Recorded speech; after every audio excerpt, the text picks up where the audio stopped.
The story of a former Vice Canada journalist who led an international drug smuggling ring made headlines a number of years ago, in part due to the notoriety of the person charged. But we're now learning more about another key figure in the case, another former Vice staffer who's alleged to have taken part. I'm Dave Breakenridge, and this is 10-3. National Post reporter Adrian Humphreys joins me to discuss how new information in the case came to light, what we know about the alleged deputy, and where his court case is at. Don't forget you can find us on Apple Podcasts, Spotify, Google, Amazon Music. I'd love it if you could leave us a rating, a review, and tell your friends about the show. So Adrian, several years ago, you first wrote about a drug smuggling ring tied to a former editor at Vice Canada. And for readers who may not remember, because it has been a few years and there's been a pandemic kind of in the middle of it too, tell us about Slava Pastuk and what he was charged with and what ultimately happened to him in the case. Slava Pastukov was best known as Slava Pastuk, as you say. He was an editor at Vice Media, which, this is a few years ago when Vice was a huge deal. It was the go-to voice of a generation and was seen as the way to reach the millennial demographic that apparently had stopped reading conventional media and so on and so forth. So they had a lot of money, they had a lot of buzz, they had a lot of hype. And he was the music editor at the Toronto headquarters for Vice. And he, by all accounts, wasn't necessarily a terrific editor, but he was a sort of a charismatic guy that did a lot of their videos. And as we learned in 2017, that he also was, while he was at the office, using some office equipment sometimes, spending a lot of time trying to recruit young artists, young musicians, young journalists, young models, people, roommates, friends he knew, to accept a free trip to Australia, on the caveat that they would have to take suitcases that weren't theirs into Australia with them, and when they returned, they would be paid $10,000. And of course, it doesn't take a genius to suggest that was clearly a cocaine smuggling ring, and that. As we were exploring this, we found that although there had been no police investigation or charges, the evidence was as clear as day that this was what was going on. Mm-hmm. And what was the reaction to your investigation at the time? Our story was huge. It really hit a sweet spot because, as I was mentioning about the hype about Vice Media, I mean, it was everyone of a certain age with a certain interest wanted to have a piece of Vice. They wanted to be part of Vice. They wanted to invest in Vice. They wanted to be on Vice. And we're talking globally here, because at this point they had gone from being like an alternative Montreal, community news sheet to being this $1 billion valued digital media empire with TV and Brooklyn. They've moved to Brooklyn, and it was also a somewhat controversial company. So this was our story really struck a chord. It caught the attention of people around the world because it was a story about Vice that is seen as it would have been a perfect story by Vice, because they really loved their drugs and crime coverage. And here was a Vice editor living the life of the people that they might have been writing about. And I think that sort of irony of the hipster Bible and the drug, organizing drug smuggling really caught that attention. There was like competing movie deals. There was a book eventually. I was contacted by people at news agencies around the globe wanting to talk about it, or sources and this, that, and the other. It was a very well received story. Now, at the time, there was Pastuk and a handful of mules who we knew about, who were arrested, charged, convicted. Had anyone else, to the public's knowledge, been held accountable? Yeah, so you bring up an important part, because while there's a sort of an element of comedy and irony and vicarious interest in what Slava was doing, the real tragedy, the biggest tragedy of this, was that five people actually had been arrested at the border. So among the people that had been recruited, they were caught at the border in Australia, found to have like $22 million worth of cocaine hidden in their luggage, and they were caught, arrested, and charged at the time of our investigation. not been convicted, but they've gone on to be convicted. So that was one of the most visceral sort of elements in this for us. When the charges were eventually laid, Slava was eventually arrested, and we were, interested to see that. But what surprised us was there was a second name on that indictment or on the charging documents in Canada. And that was one for Slava Pastukov, and the other was for a guy named Ali Lalji. At the time, I mean, you mentioned Ali Lalji's name, but at the time, we didn't know much about any alleged conspirators other than what was in cell phone records. Is that correct? So what happened is the Australians arrested these mules, and they're of the age where they live their life on their phone. And so Australian police cracked into their phones, and they found this absolutely embarrassing treasure trove of incriminating evidence. So they found that they had a group chat originally called Oz, which allowed the people that were being the mules to communicate with people in Canada who were accused of organizing the mules. And one of the mules, in fact, even secretly recorded his recruitment session with Slava Pastuk and allegedly Ali Lalji, and also his sort of mission briefing on step by step what to do. He had secretly recorded these, and they were all of this was still on their phones when they were arrested in Australia. So that started to paint a picture of this transnational, larger network. And by tracing their communications, courts clearly identified two people in Canada that are accused of being the recruiters and the hands-on operators of or directors of this group of smugglers. And there's also evidence that emerged of people above them, because they obviously weren't buying the cocaine in South America. Because briefly, the way their operation was working is they would find people in Canada to fly without a criminal record. They look good, they look clean. They would fly to Las Vegas. In Las Vegas, they would contact a member of what was described as a Mexican cartel, and the Mexican cartel would deliver them suitcases. And they had cocaine bricks sort of hidden in the lining of these new suitcases. They were to put their belongings in these doctored up suitcases, throw out their old suitcases, and then fly to Los Angeles, from Las Vegas to Los Angeles, for a connecting flight to Sydney, Australia. In Australia, cocaine sells for way more than it does in America, especially the southern part of America. And so that's where the huge profit margins go in, and that's why they can pay these mules $10,000 for the trip and all of their expense paid. But that was the premise of the ring, and their communications found on their phone talk about revealed these conversations about getting burner phones to contact the cartel guy in Las Vegas, their arrangements to pick up the suitcases, and how to transfer their belongings and what to do and all of this stuff. And so this network of the sort of bosses, recruiters, and mules, and their connection to the cartel in the South was all laid out within these communications. Now, in your most recent feature, you talk about this Ali Lalji character, this alleged co-conspirator. It's several years after this whole thing was, this whole bust happened, this whole ring was broken up. What happened to Lalji around the time that authorities broke up this smuggling ring? Was he arrested at the same time as Pastuk? Yeah, so the timeline is basically in 2015, the mules were arrested. In 2017, we learned of Pastukov's recruitment efforts and what happened in Australia. We revealed that. That led to an RCMP investigation. So in January, at the beginning of 2019, RCMP officers arrested two people. So that was Slava Pastukov. He had, by that time, after our story came out, he changed his name and fled to Montreal. And then Ali Lalji.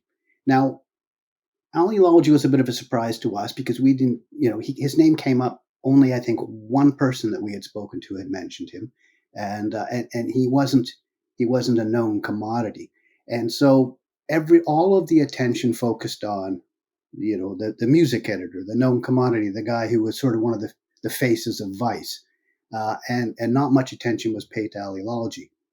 And so at the time, the headline was Vice music editor arrested for cocaine mule smuggling, and then it's sort of also charged and accused this guy Aliology.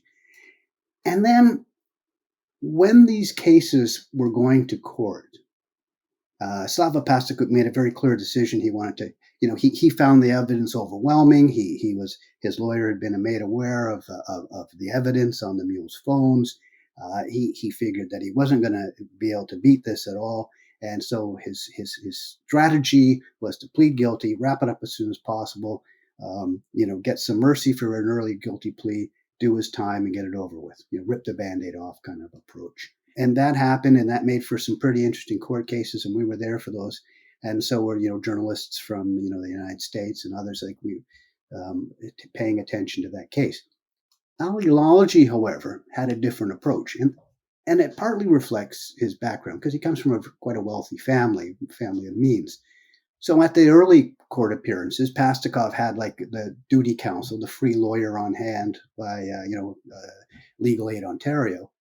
And Aliology was represented by a partner from Greenspan Humphrey Makepeace, which is like one of the biggest blue chip legal firms in Canada. They're the firm that's known for like representing Justin Bieber and Frank Stronach and Kevin O'Leary and the billionaires Barry and Honey Sherman, the family of the murdered billionaires. So they had very different resources, very different approaches, and very different legal strategies. And while Pastakov went quickly to jail, in fact, within the same calendar year of the arrests, Slava Pastakov was sentenced and went to prison. Aliology, however, his legal strategy appeared to be delay, request this, fight this, plead not guilty, pretrial motion. And then as we were trying to keep track of all this, a little thing that some of your listeners might remember called COVID-19 came.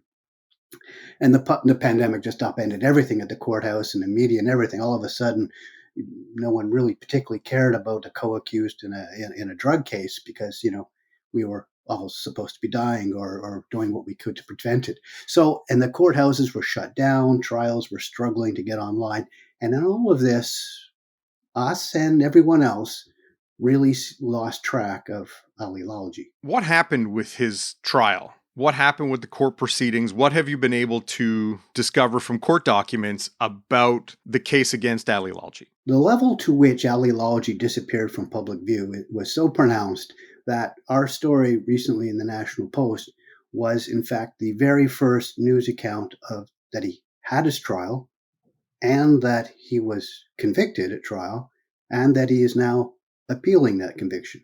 That's the level to which this high-profile case went from being, front page news to no news at all. And Aliology did go to court eventually.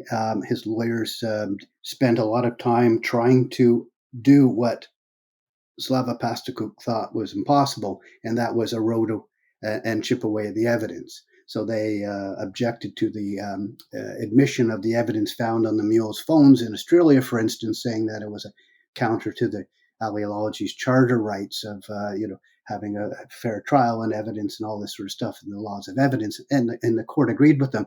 And that forced the Crown to all of a sudden have to bring in evidence from Australia on their own. So they had to call officers and, what did you find and how did you do this? And what did you do to their phone and, how did you interrogate the mules?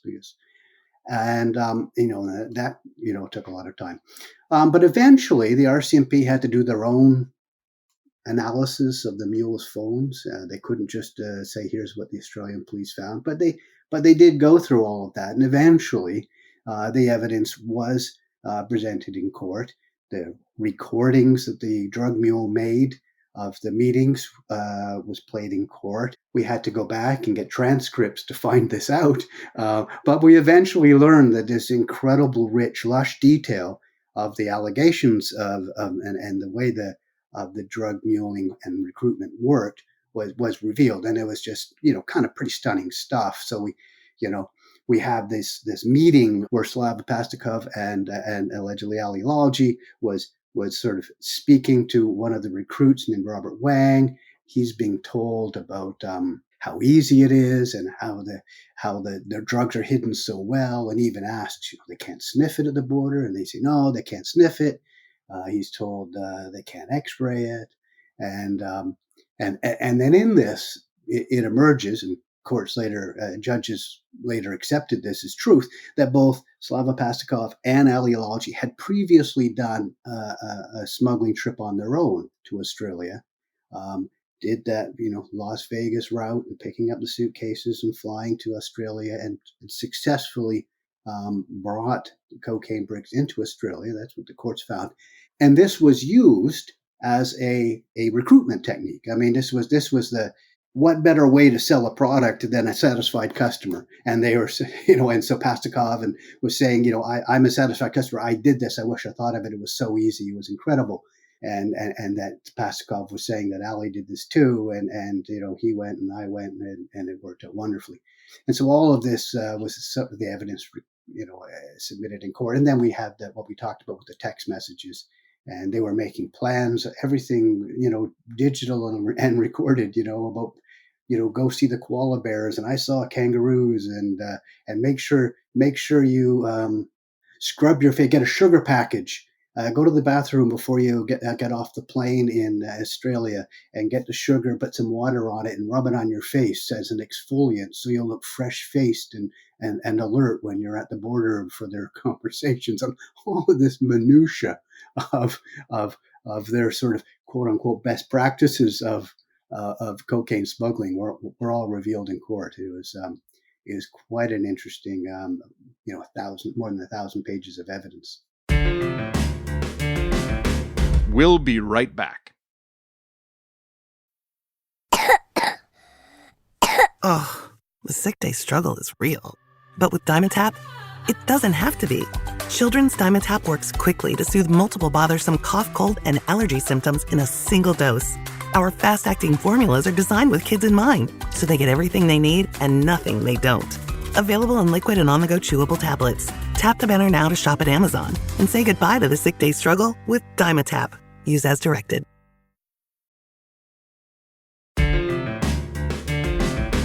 We kind of have a sense, I mean, based on your past reporting and how the story's evolved over the years of who Slava Pastikov is. But what do we know about Ali Lalji? What have we learned about his background? I mean, you mentioned earlier that he comes from kind of a well-to-do family. And then what did court hear about how he allegedly became involved in this operation? The last part of that question is the easiest and best place to start. Ali Lalji used to work at Vice. Mm-hmm. That is, in fact, the nexus for all of what took place. Apparently, allegedly, we had Slava Pastikov, Ali Lalji.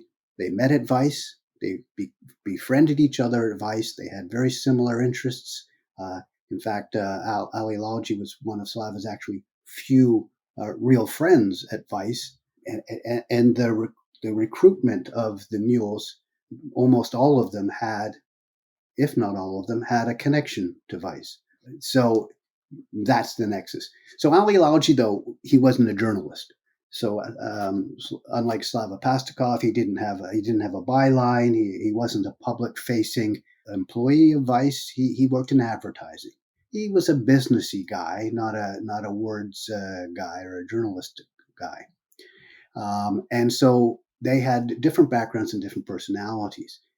Ali Lalji, unlike Slava, who came from a pretty humble background, like the only son of his mother and him, emigrated together to Canada from Ukraine, and had a pretty humble background. Ali Lalji was born into a wealthy family. He was born in Pakistan. The family ran businesses around the world. He spent his first years in the Democratic Republic of Congo. His father started a large international business in Budapest after the Iron Curtain fell. So he was a globe-hopping businessman. Ali's father, Ali Lalji, went to private boarding schools in the UK. A very, quite a well-known, high tuition boarding school where he was educated, surrounded by the children of wealth. He has a very different background. And this also helps explain their legal strategies and their representation by the blue chip law firms. He eventually, at trial, by the way, I should note, he had switched lawyers to a very scrappy drug defendant, Deepak Paradkar, and he was aided by Raveen Pillay, who was a very sort of meticulous trial lawyer. He had represented Dylan Millard, the convicted serial killer, in one of his murders with the Tim Bosma trial, murder trial. And this was, the background he had to fight this. He had the resources to assemble a legal team. He had the family support that helped, for instance, at his sentencing. He had all these letters, I think 30 odd letters of support from businessmen and colleagues and family friends around the world, attesting to Ali's character and the volunteer activities that he had done, and so on and so forth. Different backgrounds, different styles, and ultimately, so far anyway, different results. Because, like I said, Ali Lalji was convicted at trial. He has appealed that conviction. He maintains his innocence, and he hasn't spent a day in jail, as far as I know, since he was released on bail, along with Slava Pastikov, a few days, handful of days after his arrest back in 2019. Now, as you mentioned, that there was a lot of publicity around this case. There was a lot of publicity around Slava Pastikov, and it appeared that he had an outsized role in all this, despite what your reporting has revealed it was contained in the court documents. How does Pastikov feel about being the face of this enterprise? Obviously, your reporting shows he kind of was the ringleader, but he had a deputy who we didn't know anything about until your reporting updated this story. How does Pastikov feel about being the public face of this operation, while others maybe didn't get the same kind of publicity? He was very bitter about it. He's a child of the media, and the social media was very important in his life. And I think he saw that despite the embarrassment and the shock and the impediment of this bad publicity and this charge, I think he was trying to make the most of it.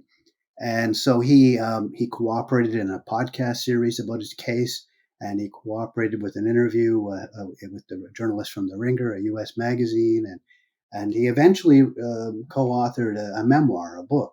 And in these various interviews and sources, it becomes very clear he became bitter. He was bitter that he was made to be seen as the boss. He was the face of it. That we inaccurately and unfairly focused on him, and didn't seem to have any interest in holding others to account. It did bother him, but he very much avoided, as far as I could tell, being a rat, so to speak. For instance, he, according to his account, knows who was moving the cocaine into Las Vegas, who in Canada was the boss arranging the muling trips, and who he had worked with when he originally went on his smuggling trip to Australia, who he was accountable to when he was recruiting others. Yet he never traded that for, as far as I can tell, for any sort of leniency or treatment on his own. There was an awkward situation where at Ali Lalji's trial, the Crown called Slava Pastikov as their star witness. And that was quite remarkable, because I think the Crown was expecting him to spread the pain a little bit around in the case. He seemed to have done his very best to avoid helping the Crown put Ali Lalji in prison. It was quite remarkable. He claimed he couldn't remember anything. So, 2 months after he writes this book with crystal clear details about allegations of what Ali did and what he did, and about vivid descriptions of his meetings with the other bosses, and he goes in court and says, I don't remember. I was on drugs. I don't know who else was there. I can't remember if Ali Lalji did this. I can't remember that. I think 50 times in the transcript, he sort of said some variations of I don't remember, I don't recall. it got to the point where the Crown prosecutor was getting frustrated, kept trying to have him declared a hostile witness so that he could sort of accuse him of lying, but the judge kept saying no. And I think that really was sort of a remarkable testimony that took place in court. So as mentioned, Ali Lalji, despite going to trial, being convicted, he's maintained his innocence. He's filed an appeal. He's been out on bail. When is his case next in court? He's been out on $1 million bail for ages. And, it took him an awful long time to get his appeal perfected, as they say. He kept getting his bail for 6 months, and it kept having to be renewed for 6 months, then another 6 months, another 6 months, all on this $1 million bail secured by his parents. He finally submitted the final documentation this summer. An appeal trial has been scheduled. It's late January in 2026. I imagine he'll be out on bail until that date, and then we'll have an appeal, and we'll find out whether he wins, and if he does he have another trial, or whether his appeal fails and his conviction stands, and then we'd have to move towards his sentencing, which he also appealed, because at his sentencing he was given the same sentence as Slava Pastukov, 9 years. So it's certainly a significant sentence, and we'd have to see what happens to that as well in his appeal, because he's also appealing that. His lawyers say that's unduly harsh. Well, should be an interesting appeal and an interesting update and a fascinating case that you first brought us a few years ago, Adrian.